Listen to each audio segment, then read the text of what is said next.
এবার তুই কোথায় পালাবি চালাক জলপরি? তোর লেজ আমি কেটে দিয়েছি, আর তো তুই সাঁতরাতেও পারবি না। তুই এখানেই পড়ে থাক, আমি গিয়ে উনুনে আগুনটা ধরাই। এই কথা বলে ডাইনি তার কুঁড়ে ঘরের কাছে গিয়ে মাটির উনুনে আগুন ধরাতে শুরু করে। আগুন ধরে গেলে তারপর উনুনে একটা কড়াই বসিয়ে সে তার কুঁড়ে ঘরে সর্ষের তেল আনতে চলে যায়। এদিকে মণিমালা জলপরি ব্যথায় যন্ত্রণায় কাতরাতে কাতরাতে ধীরে ধীরে নিস্তেজ হয়ে পড়েছে। মা তো এখনো এলো না, আমার খুব ভয় করছে। ওই ডাইনি আমার মাকে বন্দি করে নিত। আমি একবার জলের উপরে গিয়ে দেখি মা কেন এখনো আসছে না। নিনি তাড়াতাড়ি করে নদীর জলের উপরে গিয়ে দেখে তার মা মণিমালা জলপরীর লেজটি কেটে দু ভাগে ভাগ করে দিয়েছে। এই দেখে মৎস্যকন্যা নিনি কাঁদতে কাঁদতে তার মাকে ডাকতে থাকে। মা, ও মা, তুমি আমার কাছে জলে ফিরে এসো না মা। কি হয়েছে? তুমি কথা বলছো না কেন মা? ওই ডাইনি ফিরে আসার আগে তুমি তাড়াতাড়ি করে নদীতে চলে এসো না মা। মণিমালা জলপরী তার কন্যার কোনো কথারই উত্তর দিতে পারে না।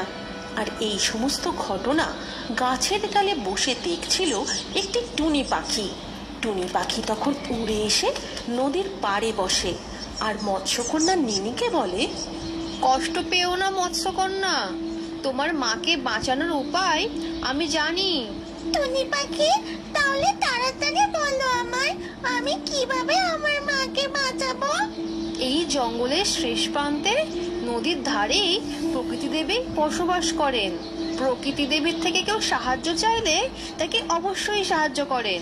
তুমিও তোমার কষ্টের কথা প্রকৃতি দেবীকে জানাতে পারো। কিন্তু টুনি পাখি, আমি তো মৎস্যকন্যা, জল ছাড়া স্থলভাগে আমি হাঁটা চলা করতে পারি না।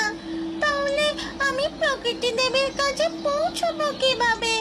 আর আমি প্রকৃতি দেবীর কাছে গেলে ততক্ষণে যদি ওই দুষ্ট ডাইনি আমার মায়ের আরো ক্ষতি করে দেয়, তাহলে কি হবে? চিন্তা করো না বন্ধু, এই নদী পথ ধরে তুমি আরো এগিয়ে যাও। এই নদীর ধারে তো প্রকৃতি দেবী থাকেন, তুমি তার দেখা ঠিকই পাবে।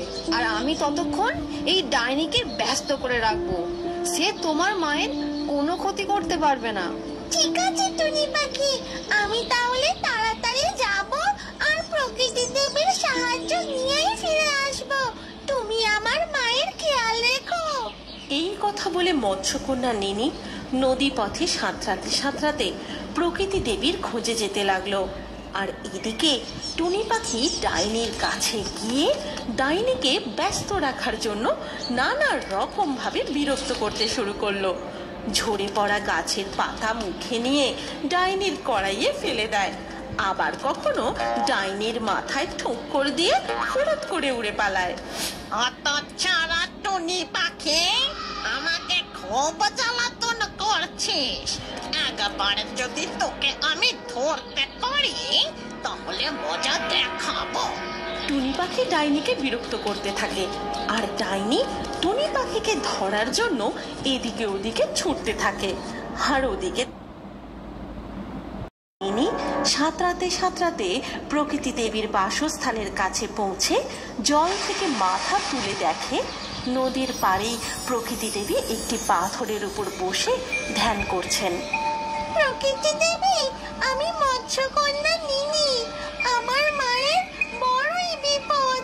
আপনি আমাকে সাহায্য করুন, আমার মাকে ওই দুষ্ট ডাইনির হাত থেকে বাঁচান। তুমি চিন্তা করো না, আমি তোমায় সাহায্য অবশ্যই করব। এবার দুদিন এইরকম বৃষ্টি চলতে থাকে, তার সাথে পাল্লা দিয়ে ঘন ঘন বজ্রপাত আর ঝড়ের দাপট।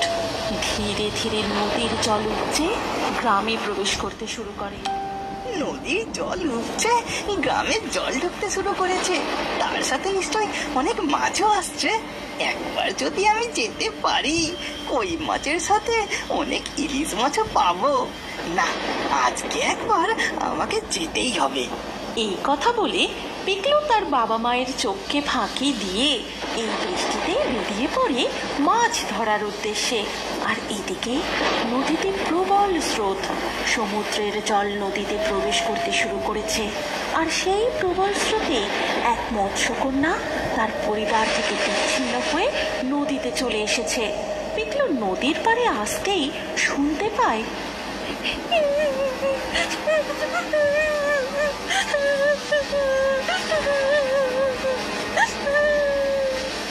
কি এই এত বৃষ্টিতে এখানে কে কাঁদছে? তারপর পিকলু এদিক ওদিক তাকাতেই দেখতে পায় নদীর পাড়ে এক গাছতলায় অদ্ভুত চেহারার একটি মেয়ে বসে বসে কাঁদছে, যার উপরের অংশ মানুষের মতো আর নিচের অংশ একটি মাছের লেজ। পিকলু তৎক্ষণাৎ তার কাছে গিয়ে বলে, কে তুমি? আর তুমি এখানে বসে কাঁদছো কেন? আমি একজন মৎস্যকন্যা। জলের প্রবল স্রোতের কারণে আমি আমার পরিবার থেকে বিচ্ছিন্ন হয়ে এখানে চলে এসেছি। আমার খুব ভয় করছে। আমার বাবা মা কোথায় গেল? আমি তাদের কাছে যাব। তুমি একদম ভয় পেও না মৎস্যকন্যা, তুমি ঠিক তোমার মা বাবার কাছে ফিরে যাবে। কিন্তু এখন তুমি এখানে থাকলে পাশের জঙ্গলের জন্তু জানোয়ার তো তোমার উপর আক্রমণ করতে পারে। তাছাড়া গ্রামের কেউ যদি তোমাকে দেখে ফেলে তাহলে তোমার বিপদ হতে পারে। তুমি বরং আমার সাথে আমার বাড়ি চলো। নদীর স্রোত কমে গেলে আমি আবার তোমাকে নদীতে ছেড়ে দিয়ে যাব, কেমন?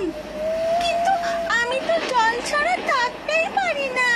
চিন্তা করো না গো মৎস্যকন্যা, আমি তোমার থাকার সব ব্যবস্থা করে দেব।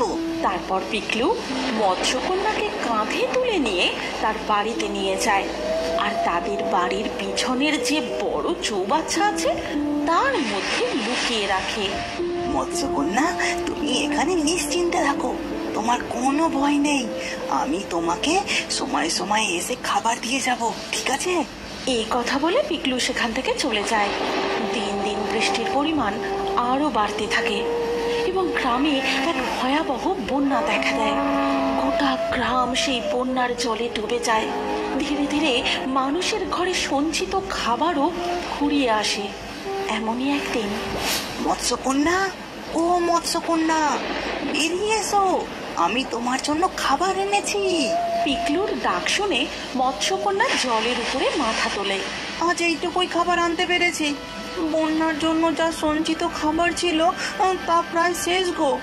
এবার যে আমরা কি খেয়ে থাকবো কিছুই জানি না। পিকলুর কথাগুলো শুনে মৎস্যকন্যার খুব মন খারাপ হয়ে যায়।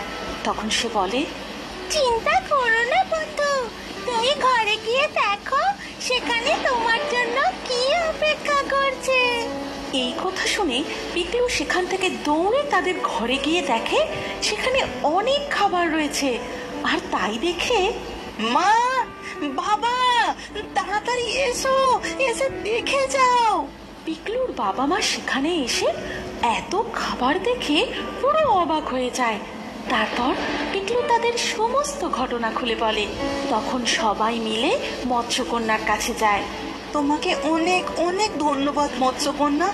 আমি বুঝেছি তুমি জাদু করে এত খাবার এনে দিয়েছো। কিন্তু মৎস্যকন্যা, শুধু তো আমরা নয়, এই গ্রামে অনেক মানুষের ঘরেই তো খাবার শেষ হয়ে গেছে গো। আমার বন্ধুরাও নিশ্চয়ই না খেয়ে আছে। তুমিও তাদের জন্য কিছু ব্যবস্থা করে দাও। মৎস্যকন্যা এই কথা শুনে জাদু করে সেখানে আরো অনেক খাবার এনে দেয়। তারপর পিকলু আর তার বাবা মা মিলে গ্রামের সবার বাড়িতে গিয়ে সেই খাবার পৌঁছে দেয়। কিন্তু এদিকে বৃষ্টি থামার কোনো লক্ষণই নেই।